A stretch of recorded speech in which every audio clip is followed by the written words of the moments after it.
ولا قوة إلا بالله العلي العظيم. أعوذ بالله من الشيطان الرجيم. بسم الله الرحمن الرحيم. الحمد لله الذي أرسل رسوله بالهدى ودين الحق ليظهره على الدين كله ولو كره المشركون. الصلاة والسلام على سيدنا ونبينا وشفيع ذنوبنا وحبيب قلوبنا وطبيب نفوسنا ومولانا أبي القاسم محمد. اللهم صل على محمد وعلى أهل بيت الطيبين الطاهرين المعصومين المظلومين الذين أذهب الله عنهم الرجس وطهرهم تطهيرا.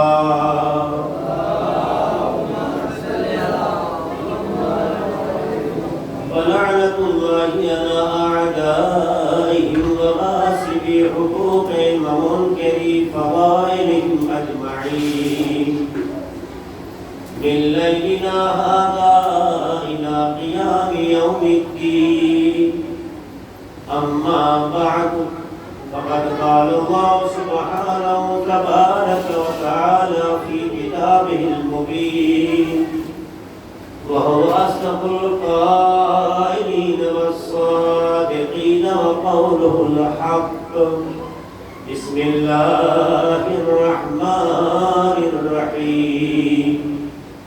يا أيها الذين آمنوا من يرتد منكم عن دينه فسوف يأتي الله بقوم يحبهم ويحبونه أذلة على المؤمنين عزة على الكافرين يجاهدون في سبيل الله ولا يخافون لومة لائم ذلك فضل الله يؤتيه من يشاء والله واسع عليم.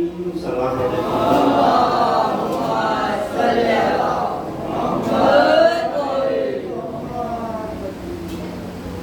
کل اس آیت کی ضمن میں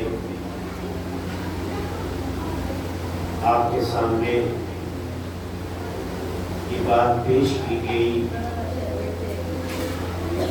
کہ پروردگار عالم جب کسی کو لاتا ہے پیش کرتا ہے تو پیش کرنے کا طریقہ ایسا منفرد اور ممتاز ہوتا ہے کہ دوسرے انسانوں کی آمد کے مقابل بالکل جدا ہے. جو دنیا میں جو بھی آیا ہے اسے خدا لایا ہے, خدا نے بھیجا ہے, خدا نے چاہا ہے. تو جسے اللہ کہتا ہے فَسَوْفَ يَأْتِي اللَّهُ بِقَوْمٍ, اللہ عنقریب ایک قوم کو لائے گا. مفسرین کہتے ہیں یہاں پر مراد ذات بابرکت علی ابن ابی طالب علیہ السلام.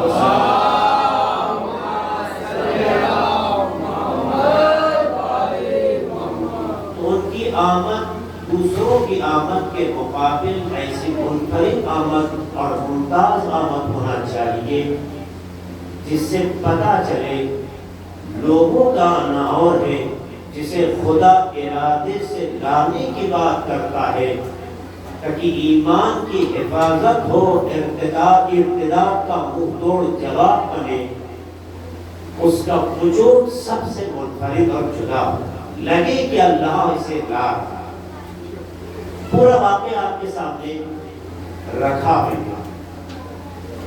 آپ دیکھیے سارا مکے کا مجمع خانہ کعبہ کے اطراف اکٹھا ہو گیا. یہ کون سا واقعہ رونما ہوا؟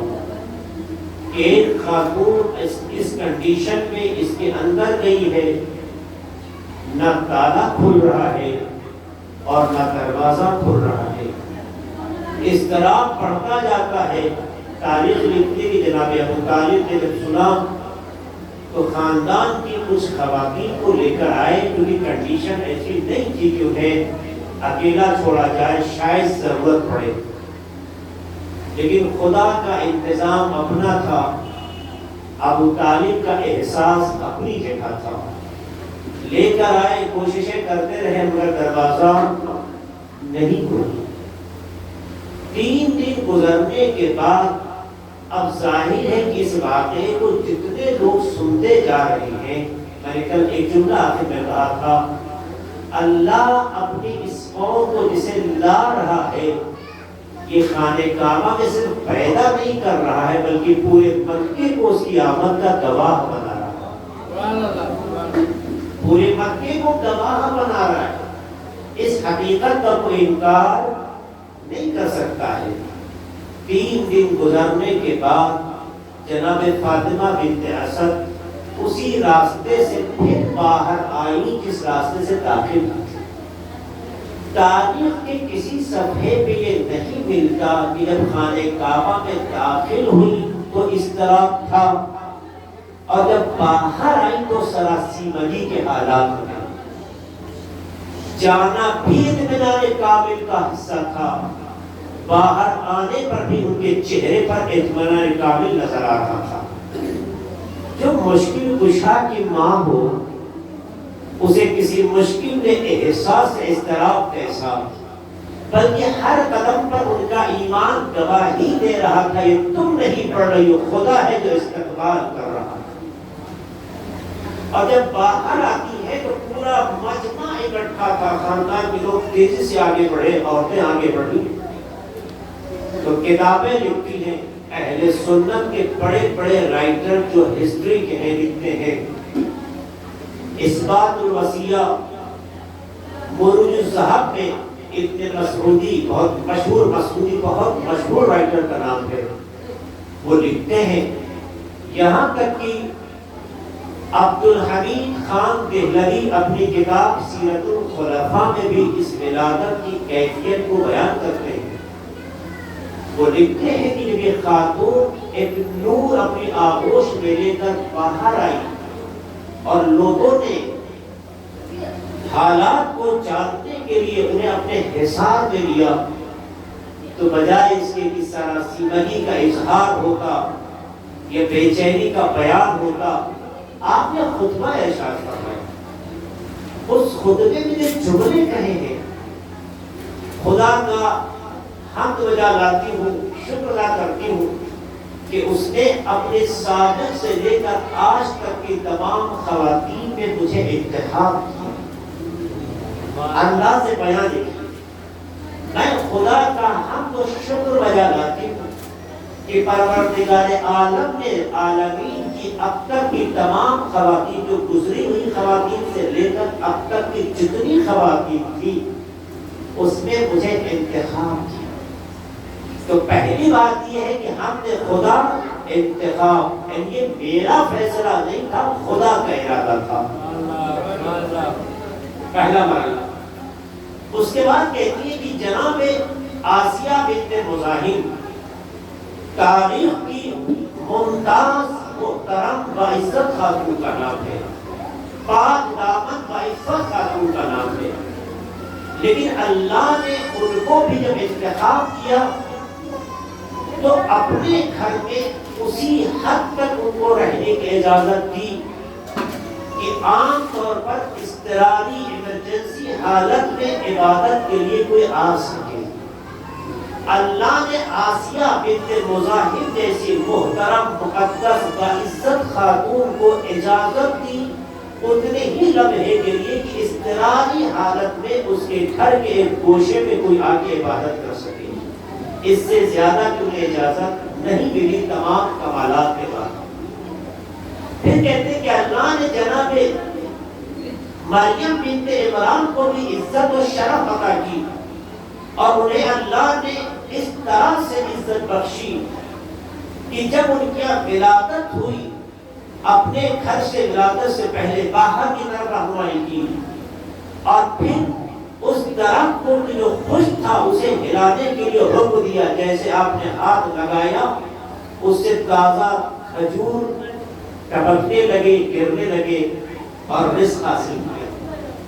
اللہ نے جناب مریم جیسی خاتون کو جو پاک اور مقدس اور باعفت تھی انہیں بھی اللہ نے مصطفیٰ کی، انہیں بھی انتخاب کیا، مگر اللہ نے اپنے گھر میں جگہ نہ دے کر یہ عزت عطا کی کہ گھر سے باہر کے حصے میں آ کر ایک سوکھے ہوئے درخت کو ہاتھ لگاتی ہے، اس کی برکت سے تازہ کھجور فراہم ہوتے ہیں اور رزق حاصل ہوتا ہے۔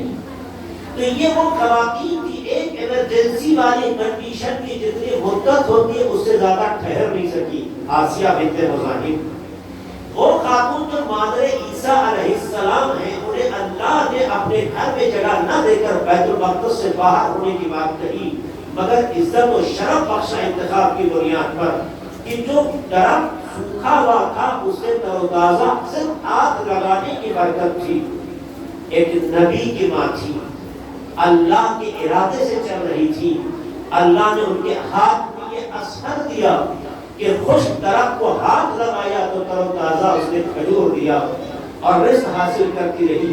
یہ جناب مریم کا امتیاز تھا، لیکن خداوند عالم نے اپنے گھر میں نہ اس سے پہلے کسی کو جگہ دی نہ اس کے بعد کسی کو جگہ دینے والا ہے۔ مجھے انتخاب کیا 3 دن تک، اور صرف میں وہاں رہی نہیں، اس نے رزق کا بھی انتظام کیا، کھانے کا بھی انتظام کیا۔ یہ جملہ کہتی ہے کہ اللہ کا لاکھ لاکھ شکر ہے کہ اس نے مجھے عزت و شرف بخشا۔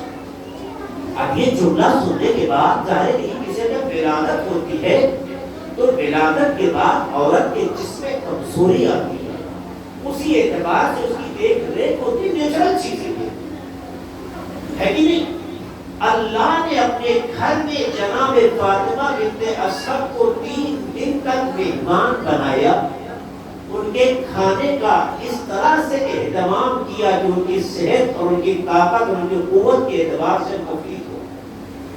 کوئی پہنچ نہ سکا، کوئی باہر آ نہ سکا، کسی نگاہ نے دیکھا نہیں۔ دینے والا جب دینے لگتا ہے تو نگاہیں کمزور پڑ جاتی ہیں، عطا کا راستہ فراہم ہو جاتا ہے، اور اللہ رزق پہنچاتا نہ پتا نہیں ہے۔ یہ کوئی معجزہ نہیں ہے، اللہ نے عطا کیا، مجھے انتخاب کیا۔ اس کا مطلب ہے اللہ جسے انتخاب کرتا ہے روزی کا راستہ بھی وہی نکال لیتا ہے۔ سلام علیہ محمد والے محمد پر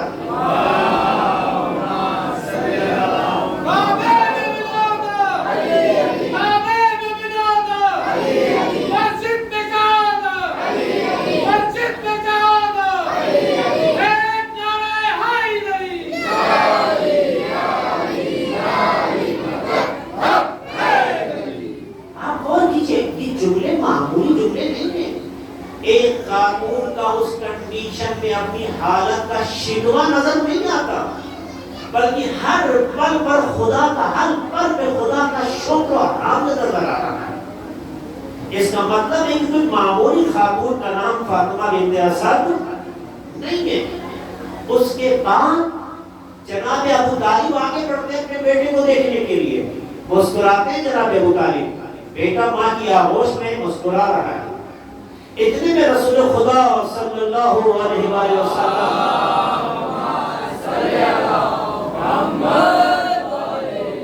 آگے آئے، نور کے ٹکڑے کو اپنی آغوش میں لیا۔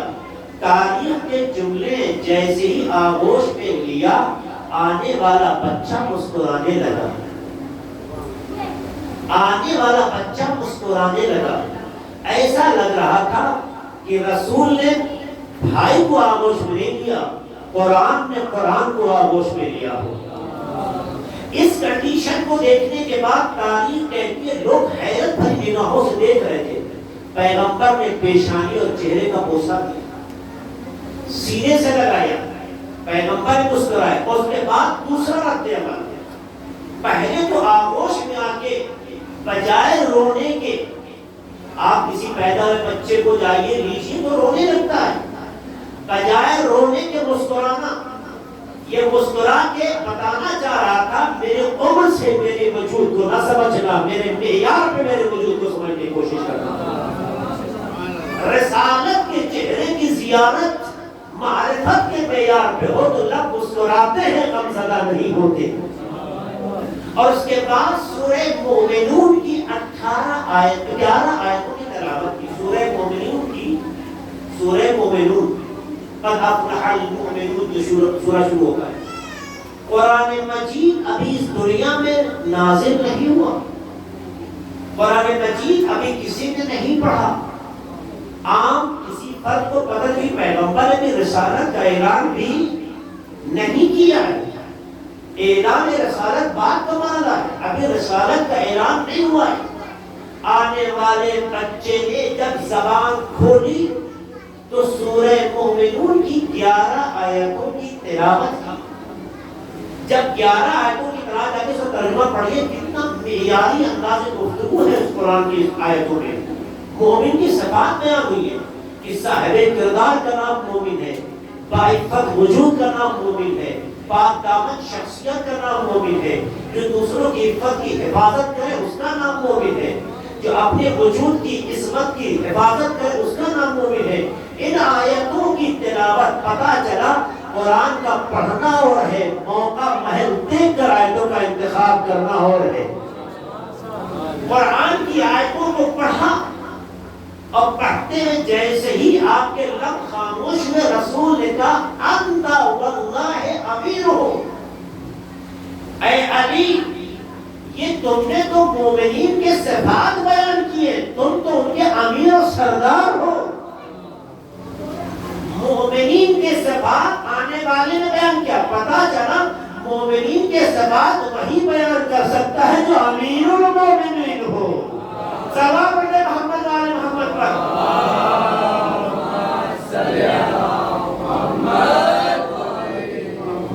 اب یہاں تک واقعہ سننے کے بعد تاریخ کے مسترب ذہنوں کو اضطراب پیدا ہوا، تاریخ کے بے چین ذہنوں کو اضطراب پیدا۔ ایسے کیسے ہو سکتا ہے بچہ پیدا ہوتے ہی تیسرا دن ہے اور قرآن کی آیتوں کی تلاوت کرے؟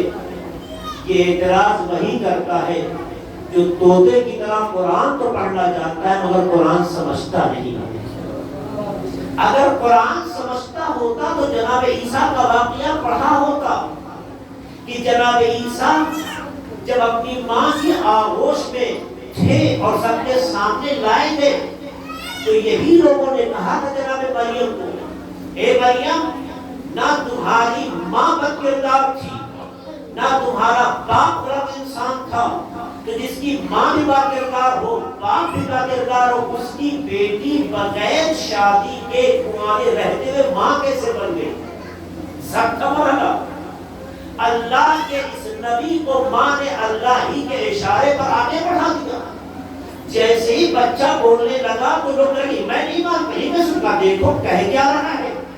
بچہ پیدا ہو کے رونے لگے یہ فطرت ہے، لیکن بچہ پیدا ہو کر بڑی باتیں کرنے لگے یہ فطرت نہیں ہے، الہی ارادہ ہوتا ہے جو زبان پہ جاری ہوتا ہے۔ اس لیے کہ پیدا ہونے کے بعد جملہ کیا کہا، انی عبداللہ، مجھے پہچانو، میری ماں کی عفت پر انگلیاں اٹھانے والوں پہچانو، میری ماں تمہاری نگاہ میں کنواری تھی اور ہے۔ اللہ نے بیٹا عطا کیا تو تمہیں یہ تعجب ہوا کہ کنواری لڑکی ماں کیسے بن سکتی ہے؟ سنو، عورت اگر پاک دامن ہو تو کنواری رہتے ہوئے ایسے بچے کو جنم دے سکتی ہے جو زمانے کا نبی قرار پائے۔ انی عبداللہ، میں اللہ کا بندہ ہوں، آتانی الکتاب، کتاب جو بچہ ابھی پیدا ہوا ہے، کچھ گھنٹے کی بات ہے، میں اللہ کا بندہ ہوں، مجھے کتاب دی گئی ہے، وَجَعَلَنِي نَبِيًّا، مجھے نبی بنایا گیا ہے، وَجَعَلَنِي مُبَارَكًا أَيْنَمَا كُنتُ، میں جہاں بھی قدم رکھتا ہوں اس جگہ کو مبارک قرار دیا۔ میں ابھی گود میں ہوں، ابھی میں جھولے میں ہوں، لیکن مجھ میں اتنا اثر ہے کہ جہاں قدم رکھ دوں وہ جگہ مبارک ہو جائے۔ وَأَوْصَانِي بِالْكِتَابِ وَأَوْصَانِي بِالصَّلَاةِ وَالزَّكَاةِ مَا دُمْتُ حَيًّا، جب تک میں زندہ رہوں اللہ نے ہمیں نصیحت کی ہے میں نماز پڑھتا رہوں، زکات دیتا رہوں۔ وَبَرًّا بِوَالِدَتِي وَلَمْ يَجْعَلْنِي جَبَّارًا شَقِيًّا، اور اللہ نے مجھے میری ماں کے حق میں نیکی کرنے کا حکم دیا ہے اور مجھے بدبخت نہیں بنایا ہے۔ ایک بچہ جو ابھی کچھ گھنٹے پیدا ہوا، قرآن نے شاہد پیش کر کے بتایا کہ دنیا کے بچے زمانہ گزرنے کے بعد، وقت گزرنے کے بعد بولا کرتے ہیں، لیکن جن کا انتخاب قدرت کرتی ہے وہ وقت و زمانے کے محتاج نہیں، جب ارادہ الہی ہو جائے بولنے لگتے ہیں۔ جناب عیسیٰ کچھ لمحے گھنٹے کے پیدا ہوئے، اگر وہ اس طرح کی باتیں کر سکتے ہیں تو جناب علی ابن ابی طالب بھی 3 دن کے پیدا ہونے کے بعد اگر یہ گفتگو کرے تو بتانا چاہتے ہیں کہ یہ معیاری گفتگو یا نبی کر سکتا ہے یا نبی کا وسیع کر سکتا ہے۔ محمد آل محمد صلی اللہ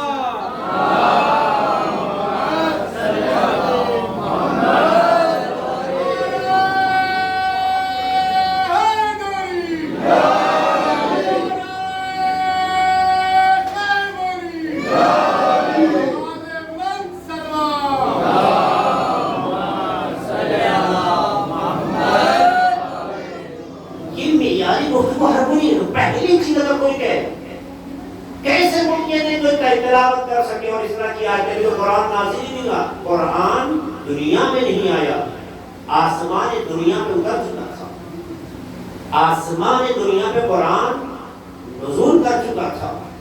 قرآن کا جو مطالعہ لوح محفوظ سے کرتے ہیں وہ قرآن کی آمد کا انتظار نہیں کرتے، آنے کے بعد تو سبھی پڑھ لیا کرتے ہیں، آنے سے پہلے اس کی خبر دینا یہ اس بات کی گواہی ہے جن کی نگاہ دنیا میں ہوتے ہوئے وہاں سے متصل ہوتی ہے وہ قرآن کی آمد دنیا کا انتظار نہیں کرتے، آنے سے پہلے اس کی آیتوں کی تلاوت کر کے اپنی حیثیت کا پتہ دیتے ہیں۔ اس مرحلے میں ایک منزل گزری۔ دوسری بات، بھائی آپ اس طرح سے ان کے بارے میں فضیلت بیان کرنے لگتے ہیں، کیسے ممکن ہے؟ یہ ناممکن ہے کہ اس طرح کی صورتحال پیش ہوئی ہے۔ اچھا یہ آپ کہہ رہے ہیں، اگر کتابیں لکھیں، اگر کتابیں تذکرہ کریں، اگر ان کے آنے کی خبر دیں جس کی آمد پر پورا مکہ گواہ ہوا ہو،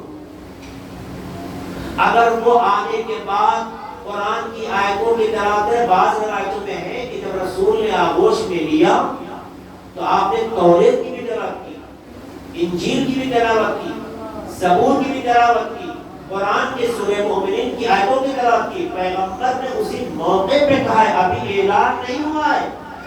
پتا چلا کہ اگر وجود معیاری ہوتا ہے تو گفتگو بھی اسی کے سامنے کرتا ہے جو معیاری ہوا کرتا ہے۔ معیاری انسان معیاری وجود سے جب گفتگو کرتا ہے تو گفتگو کا مزاج بھی معیاری ہوتا ہے۔ جب آپ نے توریت کی، اس زمانے میں توریت کس نے دیکھی سوائے اس کے بھی جو مذہبی کچھ علماء ہو یہودیت کے؟ انجیل کس نے دیکھی؟ وہی جو کچھ مخصوص افراد ہو عیسائی مذہب کے۔ زبور کس نے دیکھی؟ وہی کچھ افراد جو مخصوص ہو جناب داؤد کے حوالے سے۔ مگر جو معاشرہ وہاں کا موجود تھا، عام جنتا ان کتابوں سے بے خبر تھی۔ کتابوں کو پڑھ کر کتابوں کے بارے میں لفظ کشائی کرنا بڑی بات نہیں ہے، لیکن وہ کتاب جو ابھی دیکھی بھی نہ ہو، سامنے بھی نہ آئی ہو، اس کتاب کو اسے سنا رہا ہے جسے جانتا ہے کہ اتنا معیاری ہے کہ کتابیں دیکھ کر لوگ پڑھا کرتے ہیں، یہ کتابوں کو دیکھے بغیر بھی اس سے بہتر پڑھنے کی قدرت رکھتا ہے۔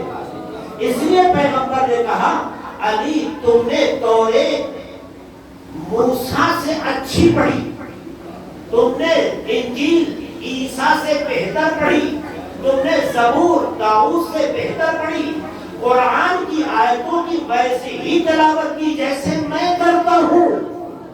پیغمبر نے آنے والے بچے کو آغوش میں لے کے بتایا اس کے معیار کو دنیا کے معیار سے نہ تولنا. تمہارا معیار ہے اسٹیٹس یا عمر سے دیکھتے ہو یا داڑھی سے دیکھتے ہو یا جسم سے دیکھتے ہو یا قبیلے سے دیکھتے ہو, لیکن اللہ کا جب معیار آگے آتا ہے تو اس صلاحیتوں کو دیکھتا ہے, داڑھی اور جسم اور عمر کو نہیں دیکھا کرتا ہے. اگر معیار پایا جاتا ہے تو 1 گھنٹے کا بچہ بھی معیاری ہوتا ہے, 3 دن کا بچہ بھی معیار کی باتیں کیا کرتا ہے. یہ ہے جس کے بارے میں اللہ کہتا ہے وہ لائے گا ایمان اور کفر کے درمیان میں امتیاز قائم کرے گا. کیونکہ خطاب کیا ہے, یا ایھا الذین آمنوا, اے وہ لوگ جو کہ ایمان لائے. مومنوں سے اللہ مخاطب ہے. من یرتد منکم عن دینہ, جو بھی تم میں سے دین سے منحرف ہوا, مرتد ہوا, دین کے راستے کو ترک کر دیا, تو یہ نہ سوچے کہ اس نے اپنے پروردگار کو کمزور کیا. فسوف یأتی اللہ بقوم, ایک ایسے قوم کو, ایسے فرد کو اللہ لے کر آئے گا, ایک ایسے وجود کو لے کر آئے گا جس کا معیار ہوگا یحبہم ویحبونہ. اللہ اسے دوست رکھے گا اور وہ اللہ کو دوست رکھیں گے. یاد رکھیے گا, ہم میں سے ہر کوئی یہ کہتا ہے کہ ہم اللہ کو دوست رکھتے ہیں. کہنا بھی چاہیے, لیکن دوستی مکمل جب ہوتی ہے کہ جسے آپ دوست رکھتے ہیں وہ بھی کہے کہ میں اسے محبوب رکھتا ہوں. بات سمجھ آئی جو کہنا چاہتا ہوں؟ دیکھیے دنیا میں شاید کسی موقع پر اس جملے کی میں نے وضاحت کسی مناسبت سے کی ہو, بات آئی تو کہیں. لیکن دنیا میں, محبت کی دنیا میں 2 چیزیں ہوتی ہیں. ایک محب ہوتا ہے, ایک محبوب ہوتا ہے. محب کہتے ہیں محبت کرنے والے کو, محبوب کہتے ہیں جس سے محبت کی جائے. یہ آپ جانتے ہیں اچھی طرح, جوان اسے بہتر جانتا ہے محبوب کیا چیز ہے, محب کیا چیز ہے. میں اس کی وضاحت کرتا ہوں کہ شریف لوگ ہیں اور یہ سب کام نہیں کرتے ہیں, وہ بھی جملے کا مطلب سمجھے. محب محبت کرنے والے, محبوب جس کو چاہا جائے, جس سے محبت کی جائے. تو دنیا میں بھی اگر آپ کسی کو بھی چاہتے ہو, کسی کو بھی, باپ کو چاہے, بہن کو چاہے, ماں کو چاہے, بھائی کو چاہے, اور اپنی چاہت کے معیار اور دائرے کو اپنی پسند سے چاہے بڑھا لیں, میں نہیں کہنا چاہتا ہوں, جس کو بھی آپ چاہیں. آپ چاہنے کی دنیا میں یہ تو کہہ سکتے ہیں کہ میں چاہتا ہوں, لیکن آپ کی چاہت کو کامل مانے گا؟ اگر آپ کی اکیلی چاہت ہو تو آپ کو مجنون تو کہا جائے گا, آپ کو بھٹکا ہوا تو کہا جائے گا, آپ کو پاگل تو کہا جائے گا, لیکن آپ کو محب نہیں کہا جائے گا. محب نہیں کہا جائے گا. کیوں؟ کیونکہ محبت کامل جب ہوتی ہے جسے آپ چاہ رہے ہیں, جس کی چاہت پر خود کو سنوار رہے ہیں, بنا رہے ہیں, اچھا کر رہے ہیں, اس کے معیار کے مطابق خود کو ڈھالنے کی کوشش کر رہے ہیں, اس کی جانب سے بھی یہ آواز آئے کہ آئی لائک یو, میں بھی تمہیں پسند کرتا ہوں. میں نے لائک کہا ہے, باقی آپ جانتے ہیں ڈاٹ ڈاٹ ڈاٹ. وہ بھی کہے کہ میں تمہیں پسند کرتا ہوں. کیا مطلب ہو؟ جب آپ چاہتے ہیں تو محب کہلاتے ہیں, جس کو چاہتے ہیں محبوب کہلاتا ہے. لیکن جب وہ کہے کہ میرے معیار پر تم کامل ہو, اس کے لیے میں تمہیں چاہتا ہوں, تو نسبت آگے بڑھ جاتی ہے. ابھی تک وہ محبوب تھا, ہم محب تھے, لیکن جب معیار کامل ہو جاتا ہے تو وہ بھی محب ہو جاتا ہے اور ہم محبوب بن جاتے ہیں. یعنی جسے ہم چاہتے ہیں وہ ہمیں بھی چاہنے لگتا ہے. جب یہ منزل ہو جائے تو اسے کہتے ہیں محبت, محبت کا کامل ہونا. اللہ اس آیت میں کہتا ہے ایک ایسی قوم کو لائے گا جس قوم کا اسٹیٹس یہ ہوگا یحبہم, اللہ انہیں دوست رکھے گا, ویحبونہ, اور وہ اللہ کو دوست رکھیں گے. یعنی ایسا اللہ نہ کہتا ہے اللہ انہیں دوست رکھے گا. یعنی اس آیت کے مطابق پہلے دوست کا نام خدا ہے, محبوب وہ قوم ہے, اور اللہ بتانا چاہتا ہے کہ یہ صرف میں ہی اسے دوست نہیں رکھتا، وہ بھی اتنا معیاری ہے کہ وہ مجھے دوست رکھتے ہیں۔ تو پتا چلا کہ ہم اللہ کو دوست رکھتے ہیں، نہیں پتا خدا کی نگاہ میں دوستی معیاری ہے نہیں، لیکن اگر خدا کسی کو دوست رکھنے کا اعلان کر دے تو اس بات کی سند ہے کہ وہ اس قابل ہے کہ اسے محبوب رکھا جائے۔ تو پتا چلا علی کو آپ ہی نہیں پسند کرتے، خدا ہے جو علی کو پسند کرتا ہے۔ محمد صلی اللہ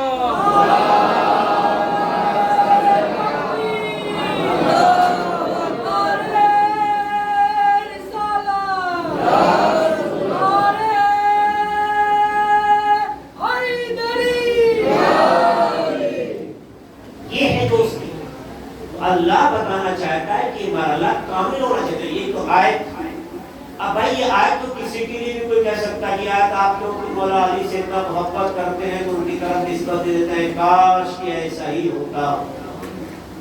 ہمارے یہاں نہ کسی سے نفرت پسند سے ہوتی ہے نہ کسی سے محبت پسند سے ہوتی ہے۔ ہم تو خدا اور رسول کی نگاہوں کو دیکھتے ہیں، جو وہ سکھاتے ہیں اسی معیار پہ محبت بھی کرتے ہیں، اسی معیار پہ نفرت بھی کرتے ہیں۔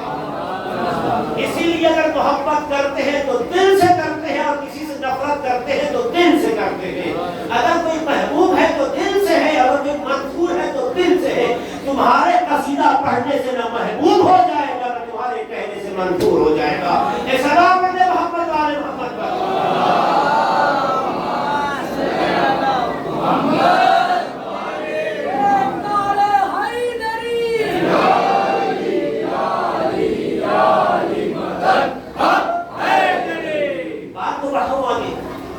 آپ دیکھیے خیبر میں وہ لمحہ میں شاہد مثال کے طور پر لانا چاہتا ہوں۔ باب خیبر میں آپ نے بہت کچھ سنا، جس میں اللہ کے رسول نے کہا تھا میں کل علم اسے دوں گا لعوتین کررایت غدن رجلا کرارا غیر کرار وغیرہ وغیرہ۔ میں کل علم اسے دوں گا جو مرد ہوگا، بہادر ہوگا، حملہ ور ہوگا، فراری نہیں ہوگا، مقابلہ کرنے والا ہوگا۔ اس کے بعد کا جملہ پتہ ہے، اس کے بعد جملہ پیغمبر نے یحب اللہ، اسے علم دیں گے جو اللہ کو دوست رکھتا ہو، وہ یحب اللہ ہو، اور صرف وہی اللہ کو دوست نہ رکھتا ہو، اللہ بھی اسے۔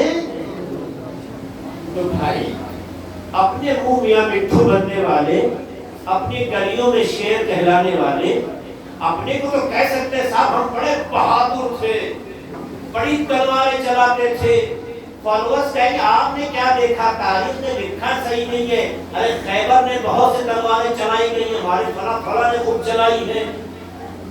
تو اگر صرف تلوار چلانے پہ علم ملتا تو شاید کچھ لوگ اپنے اپنی پسند کے لوگوں کو شامل کرتے، لیکن اللہ کے رسول نے کہا تھا صرف تلوار چلانی نہیں آتی، میدان کا اگر وہ بہادر ہے تو معرفت کا وہ شہامت اور بصیرت کے معیار پر اتنا بلند انسان ہے کہ وہ خدا کو دوست رکھتا ہوگا، خدا اسے دوست رکھتا ہوگا۔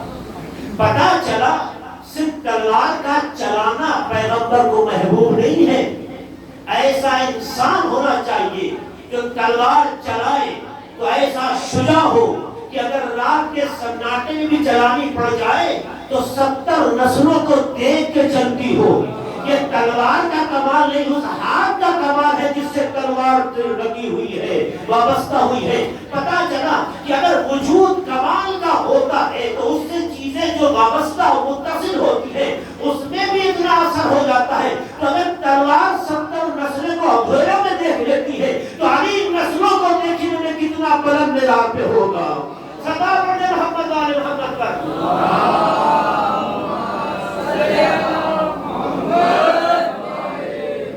تو پیغمبر نے شرط رکھی وہ اللہ کو دوست رکھتا ہو، اور اللہ اسے۔ رات بھر لوگوں نے شب بیداری کی، صبح میں ان کی شب بیداری نامراد و ناکام ہو گئی۔ پتا چلا نا شب بیداری کے مخالف کون ہیں؟ شب بیداریوں کے مخالف وہی لوگ ہیں کہ جن کے آقاؤں کو ناکامی حاصل ہوئی ہے، کامیابی نہیں ملی ہے۔ نتیجہ یہ ہوا اللہ کے رسول نے انتظار کیا، جو ہمیشہ سکون سے رہتا تھا اور خدا کو معیار بنا کے چلتا تھا، انتظار کیا۔ علم جب علی کے ہاتھ میں دیا تو اللہ کے رسول نے کہا یہی وہ ہے جو خدا کو دوست رکھتا ہے اور خدا اسے دوست رکھتا ہے۔ تو کہنے دیجئے سورہ مائدہ کی آیت میں جو اللہ نے اعلان کیا تھا اس قوم کو لائے گا جسے اللہ دوست رکھتا ہوگا، وہ اللہ کو دوست رکھتا ہوگا۔ خیبر کے میدان میں اللہ کے رسول نے ان تمام میاں بٹھو لوگوں کے سامنے اللہ نے اس انسان کو علم دیا جس کا قصیدہ قرآن نے پڑھا تھا اور بتا دیا جسے خدا دوست رکھتا ہے، اور جو خدا کو دوست رکھتا ہے اسی کا نام علی بن ابی طالب ہے جسے خدا لایا ہے۔ سلام محمد والے محمد پر۔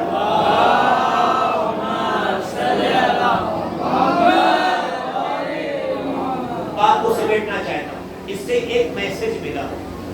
اگر ہم اور آپ واقعی امام علی کے چاہنے والے ہیں، سچ میں ہماری دھڑکنیں علی علیہ السلام کے نام سے منسلک اور وابستہ ہیں، تو ہمارا بھی معیار وہی ہونا چاہیے جو ہمارے آقا۔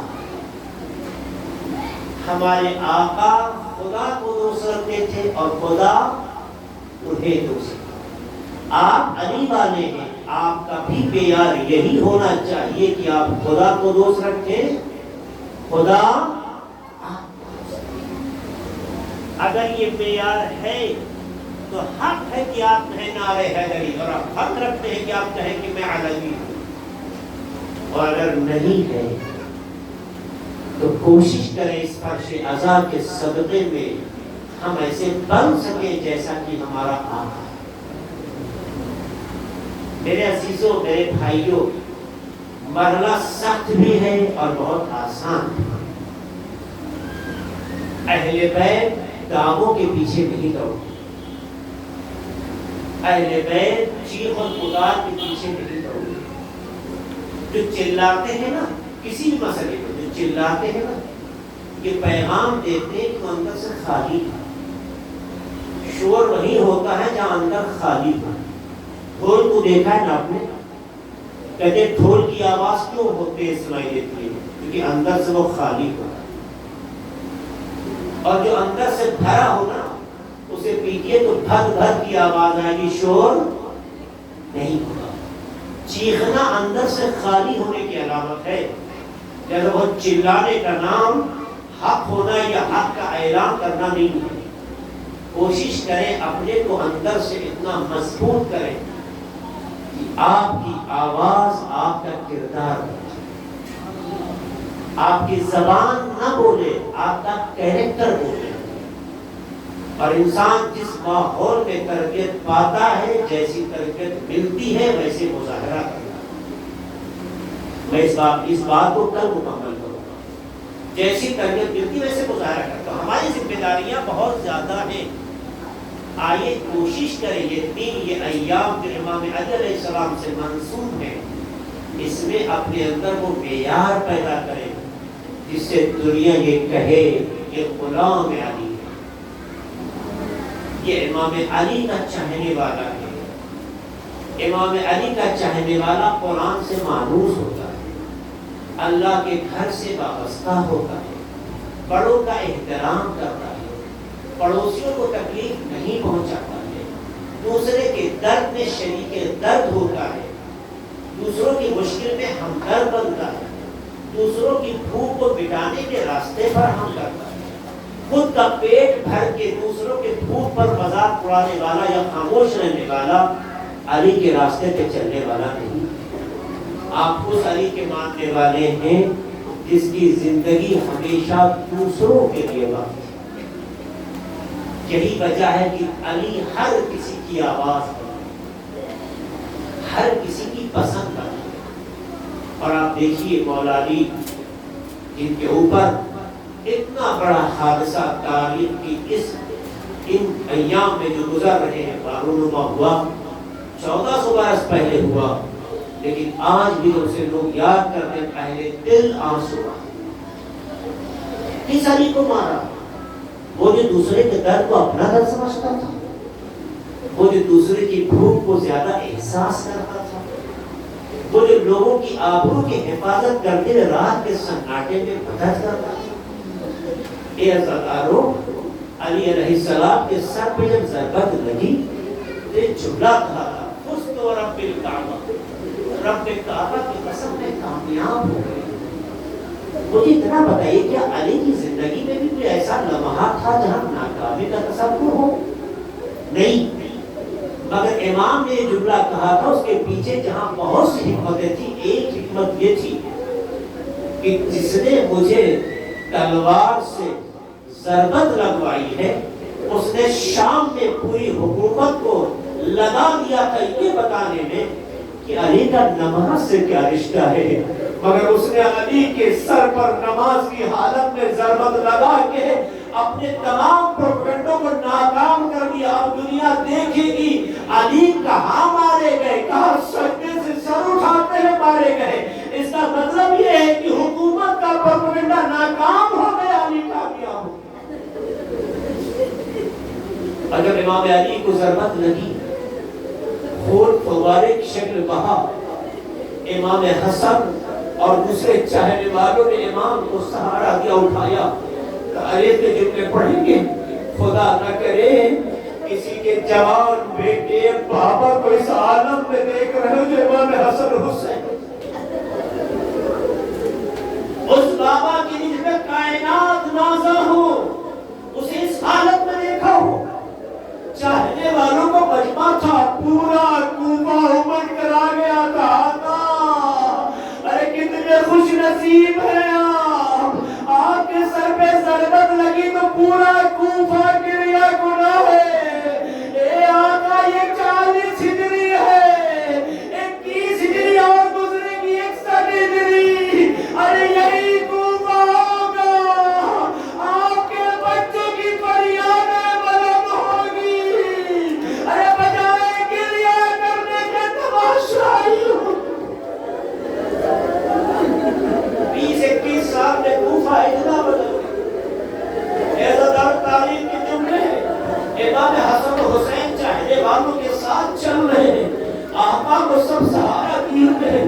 جیسے ہی راستے میں دیکھا امام نے کہ حسن و حسین بہت رو رہے ہیں، یہ بچے بہت رو رہے ہیں، جب یہ جب چھوٹے تھے 8 سال 7 سال 2 سال کے درمیان تھے تو ماں کی سائے سے محروم ہوئے تھے۔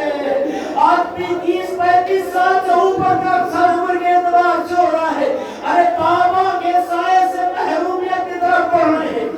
باپ کبھی بھی بچوں کو روتے ہوئے نہیں دیکھ پاتا، اس لیے امام علی نے امام حسن کو قریب بلایا، کبھی امام حسین کو میرے لال گریہ نہ کرو بیٹا، روتے نہیں ہیں، یہ خدا کی آزمائش ہے، یہ خدا نے آزمائش کی ہے۔ امام تسلی دیتے ہیں، جیسے گھر قریب آتا ہے امام حسن سے کہتے ہیں چاہنے والوں کو کہو مجمع چلا جائے۔ اے عزادارو غضب ہو گیا۔ تاریخ کے 2 پہلو یہاں پر ہے، ایک تو وہ لوگ سنتے رہتے ہیں امام نے کیوں ہٹایا، کہا اس لیے کہ جانتے گھر میں زینب و ام کلثوم ہے، کہیں بابا کی حالت دیکھ کے بچیاں تڑپنے نہ لگے، ان کی آواز نہ محرموں کے کانوں میں نہ جائے۔ اے آقا اتنا خیال ہے 21 سال کے بعد یہی کوفہ 61 ہجری کا ہوگا، ارے یہی زینب و ام کلثوم کی فریاد ہے۔ لیکن روایت کا ایک جملہ ہے کہ امام جب گھر کی طرف پڑھ رہے تھے، بیت شہر کی طرف پڑھ رہے تھے تو امام حسن امام حسین کو تسلی دے رہے تھے، اور رونے کی حالت کو دیکھ کے سمجھا رہے تھے۔ یہ کہتے جیسے آپ گھر میں داخل ہوئے زینب ام کلثوم کو دیکھا، امام بھی تیز تیز گریہ کرنے لگے۔